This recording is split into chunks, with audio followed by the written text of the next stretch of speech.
All right. What I was gonna say is that when you're ready to start sorting out, like if we look at Luke's, for instance, this is Luke's file, and it's gonna be him and, right, you and Nathan? The half, that's mine, half. Great. Yeah. But you can kind of trade off with other people and figure out like what matches best. I kind of talked about it last time, how when you glue them together, I'll use these two as my example because I can see the grain on here. This is real tight grain. This is a little bit wider grain. Those two, if I needed to put them together, is it the end of the world? No, it's not. But if I can somehow come up with a better solution than these two, or if I can alternate them this way, see how the grain change from this side being wide like that to a little bit narrower, that might help to blend in a little bit better. You can kind of eyeball back and forth from your different sides. End of the day, I'm not gonna hammer you on your grade for how you fit them together. Do the best you can, but you still only have the pieces that you have to work with. So then what I was gonna say is, that's where I'll get a Sharpie out for you. And what I like to do is I like to just put like an A and an A on the end of these. The next set will be a B and a B. Lillian, who else were you working with the other day? Robert and Dylan, they all kind of had their own system. That's fine. I don't care what system you come up with, just so long as you come up with a system and you do it. I'm just gonna glue one of these. First and foremost, anytime that you have any glue out, you better have this table covered. I do not want glue on the tables. Yeah, the tables have seen better days, but when we price out the cost for a new table, it's extremely expensive. You wouldn't believe what a tabletop like this costs. So, how much do you think this table is? Well, the wood itself would probably be like, $20. Okay. Looking at it now, I'd say about $5. Okay. Anybody else want to guess?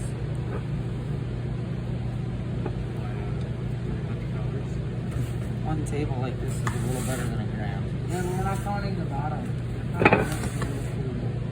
I'm talking about exactly just the wood table. I'm not talking about a vise. I'm not talking about anything. We're talking about $1,000. If you can make them for cheaper, by all means, please do. I'll buy them from you. If you can make one for a couple $100, we buy it from you. Okay, cool. All right, here's what you're gonna do. This is my pair. Make believe that this is like my A and my A or whatever. What I do is a pretty liberal bead of glue, and then kind of a smaller bead of glue, or two medium-sized beads of glue. This is not unlike anything that you've glued before in the past.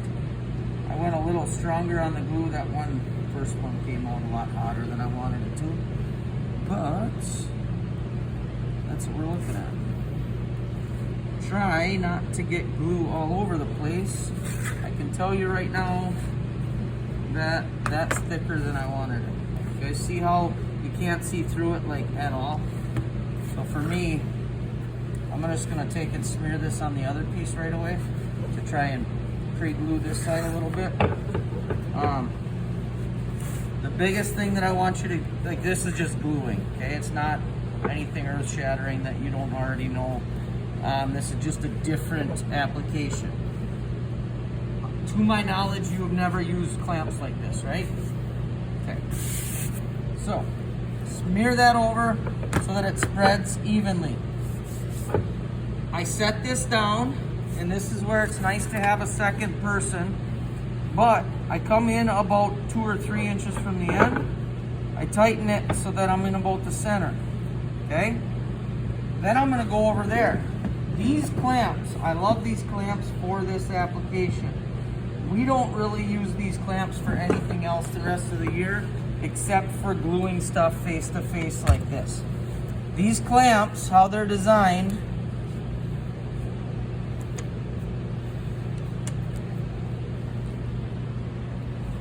design is this ends up being the fulcrum. Okay, think about it like a lever.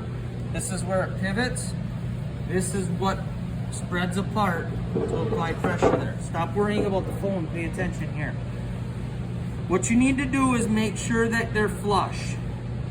You gotta get a leg that's 1.5 inches by 1.5 inches out of this when it's all said and done. You need to make sure that you position these so that they are as flush as you can make them. What I do is I only worry about this end, then I'm gonna go over there and I'm gonna worry about that end. Everybody look at this clamp. Everybody see how this is at an angle? This is what I want to point out. You need to have these, Luke, settle down, pay attention here, quit trying to gaze into Ty's eyes. So, I want your pressure going horizontal straight through this, which means that your screws need to be horizontal in this manner. You follow me? Make sure that they're flush. So right now I'm just going to unclamp this. Again, you can see how kind of clumsy this is, and it would be a lot easier if you have a second set of hands just to help hold and tighten and move things and make sure that things don't tip over and whatever while you're doing it. Questions?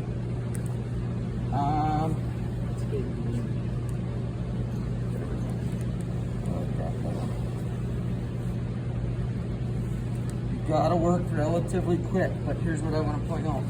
You see how my jaws are halfway up on my piece roughly here? See how this one is halfway up? If you check closely, you will see that this is a hair bit wider.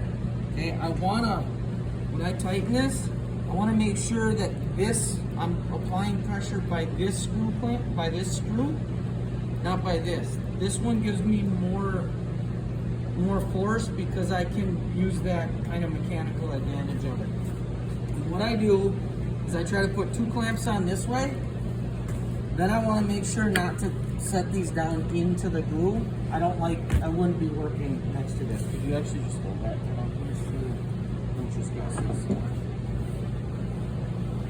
What I do is I get these 2 jaws so that they're slightly parallel, and then I actually go just a little bit past.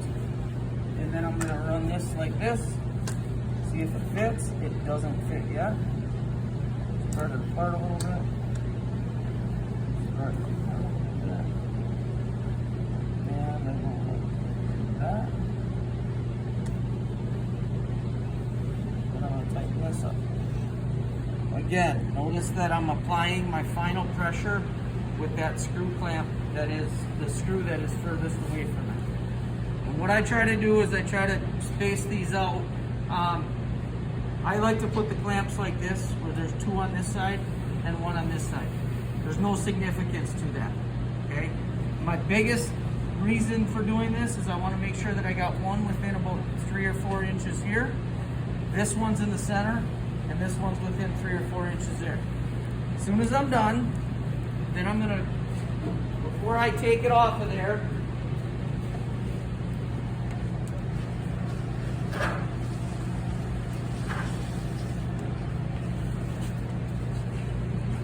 dampen a rag, and then I'm going to try to wipe off as much glue as I can. Try to wipe that off this face, then I come over here, try to wipe this off, and I'm going to wipe that and whatever. Why am I wiping this off while it's still wet? Okay, why don't I just leave it be? So you don't have to scrape it off. Okay. You guys remember after your cutting boards got dry and you came back and scraped them, right? That's a real pain in the neck. It's hard work. You're sitting here trying to reef on it and scrape it. This way, if we can wipe it off, that's it. Okay, we don't, but on the other hand, I don't want to saturate these legs and make them super drenched either. Okay, so I dampen a cloth, and then as I wipe, I kind of roll this thing up and away, and I'm just kind of getting new paper towel on it. You guys got any questions? I want to get the bottom of it. I'm gonna right now, but I'm trying to. I want to let you guys get started working. You got any questions? I had a question. What you got? I asked it. What was it? You're doing it right now.